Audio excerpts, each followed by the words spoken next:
आकाशवाणी संबलपुर जुहार आंचलिक खबर पढ़ुचन संपा राय। प्रधानमंत्री नरेंद्र मोदी आज दिनर 11 बजे आकाशवाणी मन की बात कार्यक्रम जरिए देश आउ दुनिया सारा लोकर संगे विचार विनिमय करबे। इटा तांकर 128 नंबर मन की बात कार्यक्रम हेबा। मन की बात कार्यक्रम आकाशवाणी आउ दूरदर्शन जरिए आर AIR news website news on AIR mobile app थी प्रसारण करा जिबा। आकाशवाणी संवाद डीडी न्यूज पीएमओ ऑफिस सूचना आउ प्रसारण मंत्रणालय यूट्यूब चैनल थी भी तार सीधा प्रसारण करा जिबा। प्रधानमंत्री हिंदी अभिभाषण उतरू आंचलिक भाषा थी तार प्रसारण करा जिबा। प्रधानमंत्री नरेंद्र मोदी छत्तीसगढ़ रायपुर न चलीथिबार 60 नंबर सर्वभारतीय पुलिस महानिर्देशक आउ आरक्षी महानिरीक्षक सम्मिलनी आज उद्यापनी अधिवेशन थी जोग देबे। गलाकाल प्रधानमंत्री ई सम्मिलनी थी जोग देकरी आतंकवाद मुकाबिला वामपंथी उग्रवाद जातीय निरापत्ता बागिर भिन्न भिन्न प्रसंग उपरे आलोचना करिछन। इतार सहित आईन श्रृंखला व्यवस्था के मजबूत करबार आ आतंकवाद मुकाबिला नेकरी बड़ अधिकारी मानकर संगे आलोचना करथिले। संसदर शीत अधिवेशन आइबा कालठानु मूल हेउछि। इतार आगनु केन्द्र सरकार आज गोटे सर्वदलीय बैठक डाकिछन। संसदीय व्यापार मंत्री किरेन रिजिजू इथिलागि सबु दलर नेतामानकु चिठी जरिए जनिछन। आज सकालर 11 बजे सर्वदलीय बैठक हेबा। अधिवेशन के ठीक भावे चलाबा लागि सरकार विरोधी दलर सहयोग कामना करबे। इन जनै दिया जाय पारे जे संसदर शीत अधिवेशन आइबा कालनु मूल हेकरी डिसेम्बर 19 तारिख तक चलबा। इथि मोट 15टा कार्य दिवस रहिछे। मुख्यमंत्री जन अभियोग शुणाणी आइबा काल बंद रहबा। साधारण प्रशासन और साधारण अभियोग विभाग तरफु दिया जाइथिबार सूचना अनुसार सप्तदश विधानसभार 5 नंबर अधिवेशन चालुथिबानु मुख्यमंत्री मोहन चरण माझींकर शुणाणी के बंद रखा जाइछे। आइबा शुणाणी तारीख गणमाध्यम जरिए लुकु जनै दिया जेबा बोली विभाग तरफु कहा जाइछे। चलती खरीफ ऋतु थी राज्य धान घिना के नेकरी सरकार बहुते पदक्षेप नैछन।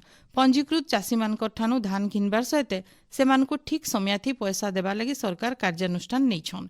इतार छड़ा मिलर्स माने ई प्रक्रिया थी शामिल हेकरी सहयोग जारी रखवार के प्रतिश्रुति देइछन बोली खाद्य जोगाण और खाउटी कल्याण मंत्री कृष्णचंद्र पात्र कहिछन। ई बाबदे मंत्री श्री पात्र ओडिशा राइस मिल संघर कर्मकर्ता मानकर संगे आलोचना करिछन। चाषी मानकर स्वार्थ रक्षा दिगे बैठक थी आलोचना करा जाइथिला। राज्य मोट 297टा सुभद्रा शक्ति कैफे स्थापना होइथिबार बेले इहादे 254टा कार्यक्षम रहिছে बोली उपमुख्यमंत्री प्रभाती परिडा विधानसभा न कहिछन।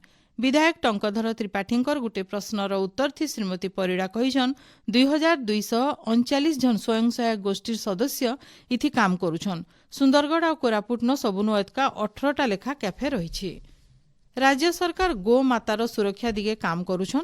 आइबा दिने स्वतंत्र गो सुरक्षा आईन आनबार के सरकार चिंता करुछन बोली आईन मंत्री पृथ्वीराज हरिचंदन कहिछन। भुवनेश्वर लोअर पीएमजी न 5 दिन हेला अनशन थी बसिथिबार गो सुरक्षा मंडलीर प्रतिनिधि मानकर संगे आलोचना करी मंत्री इटा कहिछन।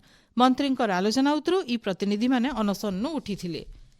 राज्य अनुसूचित जनजाति और जाति उन्नयन संख्यालघु संप्रदाय और पछुआ वर्ग कल्याण विभाग तरफु 2025-26 शिक्षा बछर लगी छात्र छात्री मानकर मैट्रिक उत्तर छात्रवृत्ति आवेदन समय के बढ़ा जाइछे। छात्र छात्री माने राज्य छात्रवृत्ति पोर्टाल scholarship.odisha.gov.in थी नुआ करी आवेदन करबार के विभाग तरफु कहा जाइछे। छात्र स्तर थी ई पोर्टाल आइबा डिसेम्बर 31 शिक्षानुष्ठान स्तर लगी जनवरी 15 और जिला स्तर लगी जनवरी 31 2026 तक खुला रहबा बोली विभाग तरफु कहा जाइछे। संबलपुर महानगर निगम कार्यालय सम्मिलनी कक्षन शक्ति संरक्षण और स्थायी भवन संहिता उपरे गुटे तालीम शिविर हो जाइछे। विद्युत विभागर सर्वोच्च जंत्री और प्रमुख विद्युत निरीक्षक कार्यालय अधीन थी काम करुथिबार कर्मचारी मानकु इथि प्रशिक्षण दिया जाइछे। सुवर्णपुर जिला न हस्ततंत्र क्षेत्र थी व्यवसाय सुजोग और साइबर सुरक्षा उपरे गुटे सचेतनता कार्यक्रम हो जाइछे। जिला संस्कृति भवन ठाने हितबार कार्यक्रम थी जिलापाल नृपराज साहू मुख्य अतिथि भावे जोग देकरी जिला न हस्ततंत्र क्षेत्र थी व्यापक व्यवसाय सुजोग थिबार आउ साइबर सुरक्षा उपरे लोक सचेतन करैथिले। राज्य गलाकाल ठानु शीत सामान्य कमिछे। बहुते जगान तापमात्रा बढ़ीचे। आइबा 4 दिन तक पाक थी विशेष परिवर्तन नहीं हुए। तार उतरू तापमात्रा यहाँ देनु 2-3 डिग्री कमी पारे बोली भुवनेश्वर आंचलिक पाणीपाग विज्ञान केन्द्र तरफु अनुमान करा जाइछे। आइबा 6 दिन तक राज्य पाग सुखा रहबा। एचनेर आंचलिक खबर इन शेष ହେଲା। आराबेलर आंचलिक खबर सुनी पारबे राति 7:02 थी। जुहार।